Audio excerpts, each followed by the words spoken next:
Hey guys, samahan nyo akong gumawa ng pinakamasarap at crunchiest sisig in town here in Crunchy Bog, Pilar. Kaya naman, ayan, naghihiwa na ako ng sibuyas. Nagpe-prepare na ako para sa mga order kung darating mamaya. At habang naghihiwa ako, tignan mo, sobrang seryoso ko. Nakakatawa. Well, parang tanga lang. Charot! Ayan, sige, hiwa lang ako ng hiwa hanggang sa matapos. At makapag-set up ako ng mas mabilis.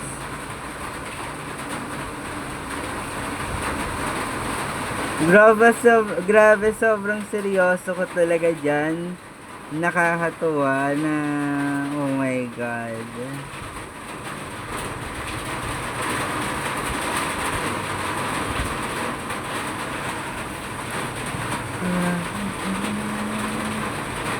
Alam mo ba, parang may iniisip ako dyan na hindi ko naman naisip. Oh my God, talaga. Ayan na nga, sobrang seryoso ko talaga. Pero alam mo, habang ginagawa ko yan, magkukwento lang ako. Ang sarap-sarap talaga ng sisig namin. Tuwing sinasabi yun ng mga customer namin, sobrang saya ko kasi parang satisfied ko yung kanilang mga cravings. And sobrang sarap talaga ng mga sinasisig namin. Kaya naman, lahat ng customer ay bumabalik sa amin. Dahil ang sisig namin, 69 lang ay matitikman mo na. Dagdag ka lang ng 15, may rice ka pang kasama. Kaya naman, ano pang hinihintay mo? Pumunta na kayo dito sa Pilar Village from 11 a.m. to 9:45 p.m. At ayan na nga, hindi pa ako tumitigil dyan. Kakahiwa kasi mamaya, alam ko at naniniwala ko marami na akong orders. Kasi nga, labasan ng mga estudyante. Tignan nyo nga, napapaiyak pa ako dyan. Oh my God. Pero laban lang kasi kaya natin yan. Yung pag-ibig nga na hindi mabigay sa atin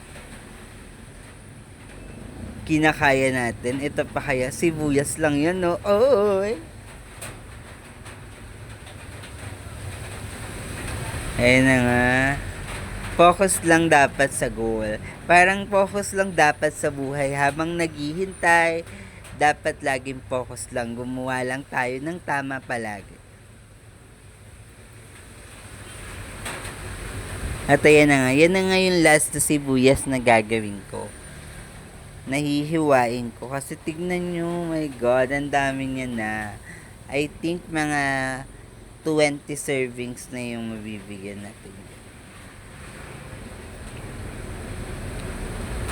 At ayan na nga, tapos na, isasalin ko na siya. Diba? Dapat slowly lang kasi tignan mo, baka kasi matapon kahit isang piraso.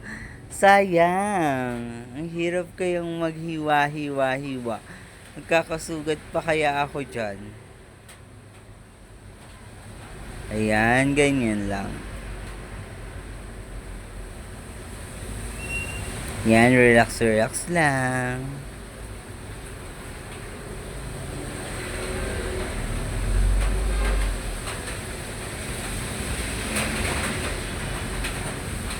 Napapakanta pa ako dyan sa sobrang relax ko talaga. Siyempre, kailangan maglinis habang wala pang customer na bumibili.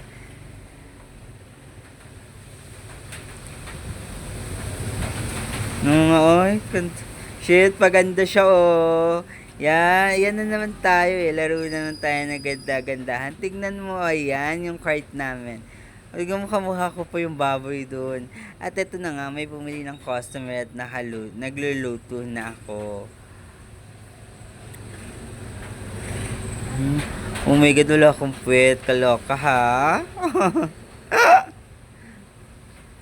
Ayan na nga, chef, kailangan natin siyang lutuin. Tapos, syempre, kailangan pa-crispy natin siya parang chicharon.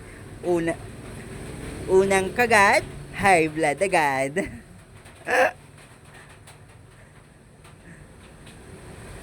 O syempre habang naghihintay natin siyang maluto, ay magtitimpla. Titimplahan na natin. Syempre of course, una dyan ay sibuyas. Yan, scoop lang. Sa isang sakto na sisig, worth 69 ay dalawang scoop lang ng sibuyas. 'Di ba? Hindi siya ganun kadami. Sobrang konti niya lang. Kaya lamang pa rin talaga ang karne na ilalagay natin. Halo-halo lang. Diba? Ang sipag-sipag ko dyan, sis. Hi mga kamima, kamusta kayo pala? Wow, I'm so very happy. At habang naghihintay kayo dyan, malapit na palang birthday ng best friend ko na si Roxy. Ayan, so malapit na natin makuha yung kanya. Ayan. Siyempre, mga ceiling green, calamansi at ceiling red. Kailangan natin siyang lagyan para mas sumarap at mas maging delicious ang ating sisig in town. Nakita nyo ba, inahon ko na yung karne. Yes, syempre kailangan pahangin muna natin siya ng mga at least 3 to 5 minutes para yung kanyang balat ay maging crunchy. Yes. Maging crunchy.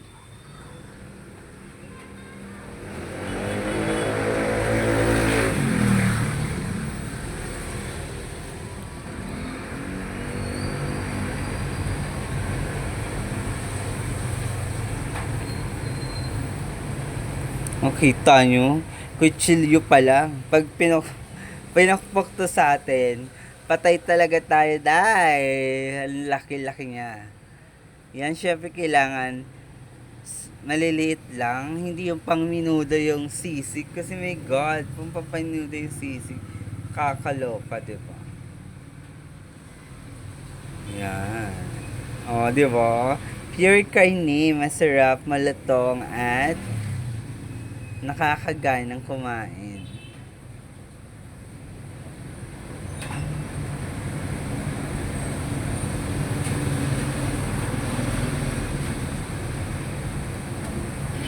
Ayan, at dire-diretso lang ako dyan sa paghiwa ng mga karne, sa pagtadtad. Tignan mo, sobrang seryoso ka dyan kasi baka mamaya yung daliri ko na talaga yung mahiwa ko. Kawawa naman ang bati! Diba? Wala ng mga queen mima nyo at mapuputol na ang kanyang daliri. Aba!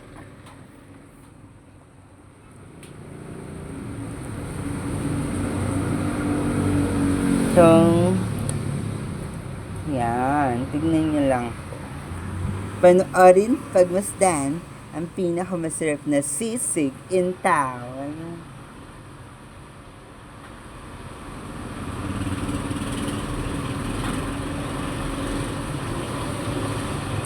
Sorry guys, medyo maingay yung vlog ko, pero laban lang. Kanina umulan, tapos mayroong mga tricycle dito. Syempre, alam niyo na medyo maingay talaga. But, kaya natin to guys. Laban lang! O diba, ang dami niya sis, kasi marami na akong order niyan for sisig with rye. At talaga namang pinipilahan ako ng mga estudyante kasi alam nila na masarap akong gumawa ng sisig. Ayan pa nga, kasi baka mamaya yung cellphone ko na yung matadtad yan, kaya tinaas ko na talaga siya.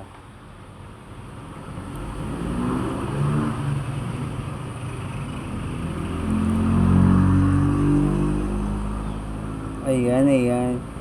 By the way guys, before of all, please do subscribe and follow my YouTube account and my Facebook account. YouTube account, your Queen Mima, and Facebook is your Danica Delara, your Queen Mima. naman, ang ganda-ganda ko dyan, no? Kumikilang kinang pa yung anik.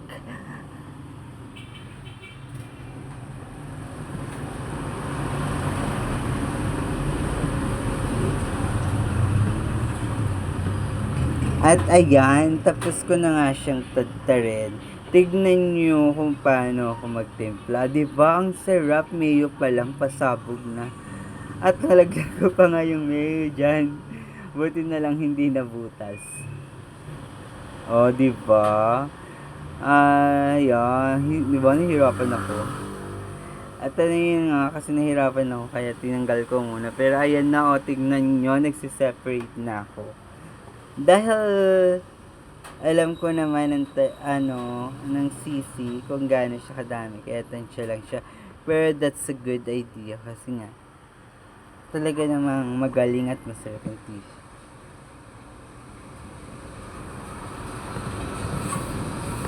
O diba?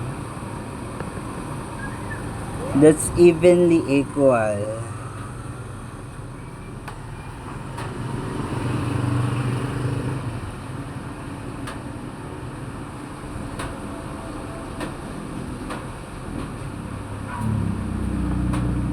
O, diba?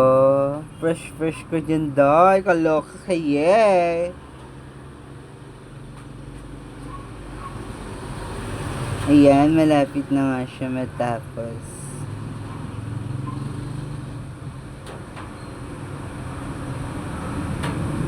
And that's it. Yan, syempre lalagyan natin siya ng mayo on top. So, para mas maging masarap siya. And of course, kailangan syempre ng pangpanghang. So, kumuha ko ng sili at kalamansi.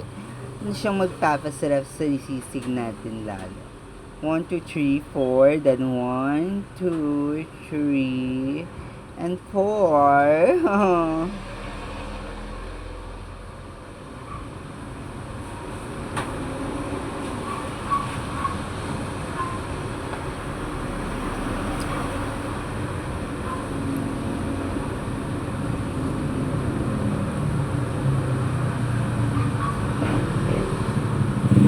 At here's the final look. Oh, it's really delicious. Right? Right?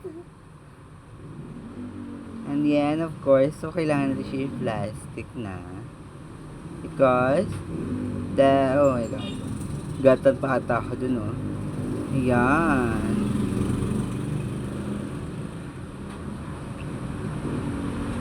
Nakita nyo ba yan? Isang customer lang, isang grupong estudyante lang yung bumili niyan. Kaya sama-sama lang talaga siya. And I'm so happy na pinagkakatiwalaan ng estudyante ng kanilang health for their food. Naman talagang masarap at yum. Wait lang.